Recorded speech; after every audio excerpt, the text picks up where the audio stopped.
আদিত্য ঘৰ পিছফালৰ পৰা জ্বলাই দিলে। দুষ্কৃতকাৰী নহ'লে আন কোনো মানুহ সম্ভৱেই নহয়। সেইটো পানী ঢালি মেলি জুই নুমুৱাই চালি তালি এৰাই ছাগলী গঁৰালটো জ্বলাই দিলে। ছাগলী গঁৰালটো জ্বলাই দিয়াৰ পিছত হৈ হাল্লা হ'ল, সেইটো চালিখন জ্বলাই দিলে।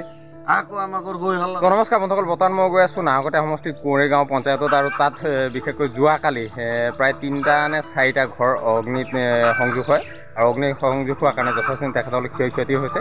এইফালে মোৰ লগত সুজিত আছে, সুজিত আৰু মই তালৈ গৈ আছোঁ, আৰু তাত গৈ সবিশেষ দৃশ্যখিনি আপোনাক অলপ দেখাবলৈ চেষ্টা কৰিম। তো এয়া বন্ধুসকল, নাহকটীয়া সমষ্টিৰ যি নচাদৰাং গাঁৱত ইতিমধ্যে মই আহিলোঁ, আৰু বৰ্তমান মই পৱন বৰা ছাৰৰ বাসগৃহত আছোঁ, আৰু তেখেতৰ গৃহতো প্ৰায় 3টাকৈ তেখেতৰ গৃহ ইতিমধ্যে অলপ জ্বলিছে। আৰু এইটো চাইডে চাওক, এইটো চাইডে পৱন বৰাদেৱৰ যি তেখেতৰ কিটচেন ঘৰ আছিলে, কিটচেন ঘৰতো ইয়াত অগ্নি সংযোগ কৰিবৰ কাৰণে বিশেষভাৱে চেষ্টা কৰিছিলে, কিন্তু হয়তো সফল নহ'লেই মই আপোনাক দেখাই আছোঁ। এয়া চাওক কি ধৰণে ইয়াত অগ্নি সংযোগ কৰিবৰ কাৰণে চেষ্টা কৰিছিলে, আৰু ইয়াত সকলো ইয়াত গাঁৱৰ ৰাইজ আহি উপস্থিত হৈছেহি। আৰু ইতিমধ্যে মই আপোনালোক জনাইছোঁ যে পৱন বৰা ছাৰৰ বিষয়ে ইয়াৰ পাছত আৰু 2টা গৃহত অগ্নি সংযোগ কৰিবৰ কাৰণে চেষ্টা কৰিছিলে। লগতে এখন গাঁৱৰ প্ৰায় 3-4টামান গৃহত কোনো দুষ্কৃতিকাৰীয়ে যোৱা নিশা অগ্নি সংযোগ কৰিবৰ কাৰণে চেষ্টা কৰিছিলে। আৰু ইয়াত মই পোনপ্ৰথমে আপোনালোকক এয়া দেখাইছোঁ কি ধৰণে ইয়াত ছাই পৰি আছে। আৰু ইয়াত চাওক সম্পূৰ্ণৰূপে ইয়াত এটা ছাল বিশেষকৈ যদি চাবলৈ যায় এইখিনি টকুপাতৰ হয়, আৰু ইয়াত অগ্নি সংযোগ কৰিবৰ কাৰণে চেষ্টা কৰিছিলে। আৰু কি ধৰণে ইয়াত টিংপাতৰ পৰা আদি কৰি কি ধৰণে ইয়াত একেবাৰে ভস্মীভূত হৈ আছে। আৰু এইফালে পৱন বৰা ছাৰ আছে, মই পৱন বৰা ছাৰৰ পৰা অকণমান জানিব বিচাৰিম। ছাৰ, যোৱাকালি যে আপোনালোকৰ ইয়াত প্ৰায় 3-4টা গৃহত এনেধৰণে অগ্নি সংযোগ হৈছে, চ' এই সবিশেষ ঘটনাটো কেনেধৰণে হ'বলৈ পালে অলপ জনাই দিয়কচোন। নমস্কাৰ। পোনপ্ৰথমতে ক'বলৈ হ'লে মানে মই টিংখাঙৰ পৰা আহিলোঁ। মোৰ স্বাস্থ্যটো বৰ সুবিধাজনক নাছিল, জ্বৰ হৈছিল, মই শুই আছিলোঁ। মানে হৈ হাল্লা শুনিলোঁ। হৈ হাল্লা শুনাৰ পিছত দেখিলোঁ আমাৰ গাঁৱৰে দদাইদেউ চাহপাতৰ গৃহ এটা আছিলে, ঘৰ এটা আছিলে, চালি এখন, সেইটো সম্পূৰ্ণৰূপে ভস্মীভূত হ'ল। তাৰ অলপ সময় পিছত আমি প্ৰায় 1 ঘণ্টামানৰ পিছত, নহয় আধা ঘণ্টামানৰ পিছত আমাৰ স্থানীয় গাঁওবুঢ়া কুশল বৰা তেওঁ ক'লে কি হয় আদিত্য ঘৰটো কি হ'ল, জোনাক হৈছে যে বোলে। আদিত্য ঘৰ পিছফালৰ পৰা জ্বলাই দিলে। কোনে জ্বলাই নাই নাজানো, কোনো দুষ্কৃতকাৰীয়ে হ'ব আমি ধাৰণা কৰিছোঁ। দুষ্কৃতকাৰী নহ'লে আন কোনো মানুহ সম্ভৱেই নহয় সেইটো। আৰু চাকিৰ পৰা লাইনৰ পৰা কোনো ধৰণৰ তেনেধৰণে জুইটো মানে জ্বলা নাই, মানুহে জ্বলোৱাই হয়। তাৰ পিছত সেইটো নুমুৱা জুই আমি পানী ঢালি মেলি জুই নুমুৱাই চালি তালি এৰাই দি মেলি চাপৰ আছিলে ঘৰটো, সেইখিনি সুবিধা হ'ল এৰুৱাবৰ কাৰণে। তাৰ পিছতে আমি গোটেই মানুহবিলাকে, প্ৰশাসনৰ মানুহ আহিলে, VDP মানুহ আহিলে, VDP মানুহ স্থানীয় VDP আছে, বেলেগৰ VDPও আহিলে, আহি প্ৰশাসনৰ মানুহ আহিলে, OC ছাৰ আহিলে, লগত বেটেলিয়ন পুলিচ চব আছে। আৰু আমাৰ এটাই সৌভাগ্য যে আমাৰ পুলিং চেণ্টাৰটোত কোনো অসুবিধা কৰিব পৰা নাই, নগ'ল, কৰিব নোৱাৰিলে। তাৰ পিছত আমি গোটেই মানুহবিলাকে আলিতে আছোঁ, ঘৰত আছোঁ। মইতো ঘৰতে আছিলোঁ। তাৰপিছতে আকৌ আমাৰ ঘৰৰ পৰা প্ৰায় 300 মিটাৰ দূৰত আমাৰ দদাইদেউ ছাগলী গঁৰালটো জ্বলাই দিলে। ছাগলী গঁৰালটো জ্বলাই দিয়াৰ পিছত হৈ হাল্লা হ'ল, তালৈ দৌৰিলোঁ। তালৈ দৌৰাৰ পিছত সেইটো নুমুৱা মেলা কৰিলোঁ, পুলিচ প্ৰশাসনো গ'ল। তাৰপিছতে জুই নুমুৱা সম্পূৰ্ণ ভস্মীভূত হোৱাই নাই। ইতিমধ্যে মানে আকৌ কোঁৱৰ চুক বুলি কয়, আমাৰ নচাদৰাং গাঁৱৰে হয়, নীলেশ্বৰ ৰাজকুমাৰ ছাৰৰ ঘৰৰ ফালে কোনোবাই ক'লে যে ফোন কৰিলে যে বোলে নহয় বোলে আমি ইয়াত কিবা এটা দেখা পাইছোঁ বোলে। এই ল'ৰাখিনি গ'ল, পুলিচ প্ৰশাসন গ'ল, 4-5খন গাড়ী লৈ গ'ল, পথাৰে গ'ল, মানুহ আগুচি ধৰিবলৈ নাই। ঠাণ্ডা হৈ থাকিলে 1 ঘণ্টামান পিছত আমাৰ আকৌ সেই মানে ঘৰত কাম কৰিবৰ কাৰণে মানুহ 2জনমান আছিলে আগত, এতিয়া বৰ্তমান নাথাকে বাৰু, কিন্তু ঘৰটো এটা ভাগি থাকিলে। নতুনকৈ এটা ঘৰ বনালোঁ, সম্পূৰ্ণ নতুন টকুপাতি দি চালোঁ, এটা চাইড টিং দিছিলোঁ, সেইটো চালিখন জ্বলাই দিলে। আকৌ আমাৰ ঘৰত হৈ হাল্লা হ'ল। তাৰপিছতে সেইখিনি ৰাইজ আহি মেলি গোটেই ৰাইজৰ সহযোগত মই ধন্যবাদ দিছোঁ ৰাইজে যে ইমানখিনি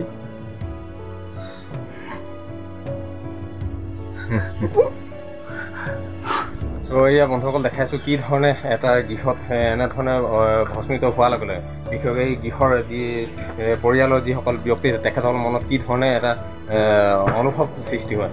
চ' এয়া দেখাই আছোঁ আৰু এইফালে মই পোনপ্ৰথমে আপোনাক দেখাব চেষ্টা কৰিম এইফালে কয় যোৱাকালি যে আপোনালোকে ইয়াত এই গৃহটোত কেৱল মাত্ৰ এই পৱন বৰা ছাৰৰে নহয় পৱন বৰা ছাৰৰ আদি কৰি ইয়াত কেইবাটা গৃহতো এনেধৰণে অগ্নি সংযোগ হৈছে চ' এইটো বিষয়ে কি ক'ব কোনোবা দুষ্কৃতিকাৰী হয় এইটো আমি দুষ্কৃতিকাৰী বুলি ভাবি লৈছোঁ এতিয়ালৈকে মানুহজনটো ধৰা নপৰিলে ধৰা বহেন বা গম পালোঁ সেইটো কি কাৰণে জ্বলাইছে কি কাৰণে নাই জ্বলোৱা এতিয়া ধৰা নপৰা তেতিয়া আমি এতিয়া বিচাৰিলেও আমি এতিয়া প্ৰশাসনে কৰিবলৈ বিচাৰিবলৈ আমিতো ক'ত বিচাৰি পাম ইয়াত ঘটনাটো কেইটামান বজাত হ'ব প্ৰায় এইটো 10টামান বাজিছিলে 10টামান বাজিছে ন প্ৰথম ঘণ্টা 8টামান বজাৰ পৰা হৈছে মানে 8টামান বজাৰ পৰা ষ্টাৰ্ট হৈছে 10:30 বজালৈকে হৈ আছে ইঘৰৰ পইচা ঠিক হৈ অ'কে টোটেল ইয়াত আপোনাৰ নৌচাৰাং গাঁৱত কেইঘৰ মানতে এনেধৰণৰ কাৰ্যসূচীত হৈছে 4 ঘৰ অ'কে অ'কে ত' এইফালে মই ককাইদেউৰ লগত অলপ আগলৈ যাওঁ আৰু বন্ধুসকলে আপোনাক দেখাইছোঁ এইটো আমাৰ পৱন বৰা ছাৰৰ যি পাকঘৰ হয় এই কিটচেন ঘৰটো এনেধৰণে ভস্মীভূত হৈছে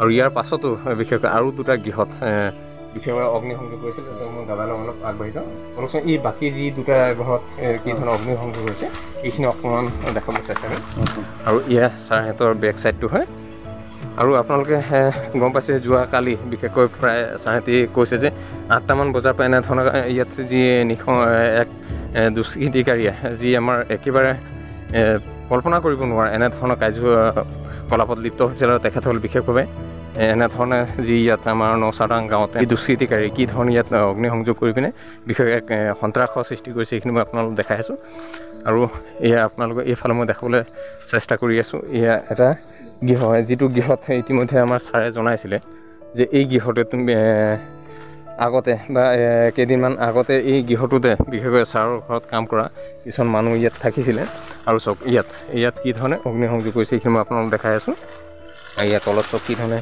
চাই পৰি আছে আৰু মই আপোনালোক দেখাই আছোঁ সম্পূৰ্ণ ইয়াত যি টকুপাতৰ গৃহ হয় এই টকুপাতৰ গৃহটোত ইয়াতো অগ্নিসংযোগ কৰিবলৈ চেষ্টা কৰিছিলে আৰু এই গৃহটোত কোনো ধৰণৰ কাৰেণ্ট বা তেনেধৰণৰ কোনোবা শ্বৰ্ট চাৰ্কিট বুলি কোনো কথাই নাই কাৰণ এইটো গৃহত কাৰেণ্টৰ ব্যৱস্থাই নাই কাৰণ ইয়াত কোনো ধৰণৰ কানেকশ্যনেই নাই আৰু ইয়াতো এনে অগ্নিসংযোগ কৰিছে আৰু আপোনাৰ ভাবক এই গৃহটোত যদি কেনেবাকৈ ইয়াত অগ্নিসংযোগ হোৱা হ'লে এই গৃহটোৰ অৱস্থা কি হ'লহেঁতেন আৰু পোনে পোনে মই আপোনালোক এইটো ছাইডত লৈ গৈ আছোঁ ইয়াত আপোনালোক দেখাই আছোঁ এইফালে এটা পঁজাঘৰ আছিলে এই পঁজাঘৰটো ইতিমধ্যে ভাঙিলে কিন্তু ভঙা পাছতো ইয়াতো হয়তো এই দুষ্কৃতিকাৰী অগ্নিসংযোগ কৰিবৰ কাৰণে চেষ্টা কৰিছিলে এইখিনি মই আপোনালোক দেখাই আছোঁ এইফালে মই আপোনালোক অলপ দেখাবলৈ চেষ্টা কৰিম এইটো চাইডে চাওক এয়া কি ধৰণে ইয়াত অগ্নিসংযোগ কৰিবৰ কাৰণে চেষ্টা কৰিছিলে ইয়াৰ ইতিমধ্যে টকুপাত আধা জ্বলি আছে তলতো এইখিনি পৰি আছে এইখিনি মই আপোনালোক দেখাইছোঁ এইখিনি এই গৃহটোতো ইয়াত বিশেষভাৱে যোৱাকালি হয়তো ইয়াত অগ্নিসংযোগ কৰিবলৈ চেষ্টা কৰিছিল ত' কেনেকুৱা ধৰণৰ এক নিঃসংগ কাণ্ড আৰু ইতিমধ্যে পৱন বৰা ছাৰে তেখেতৰ মনৰ ভাৱ প্ৰকাশ কৰিব নোৱাৰি তেখেতে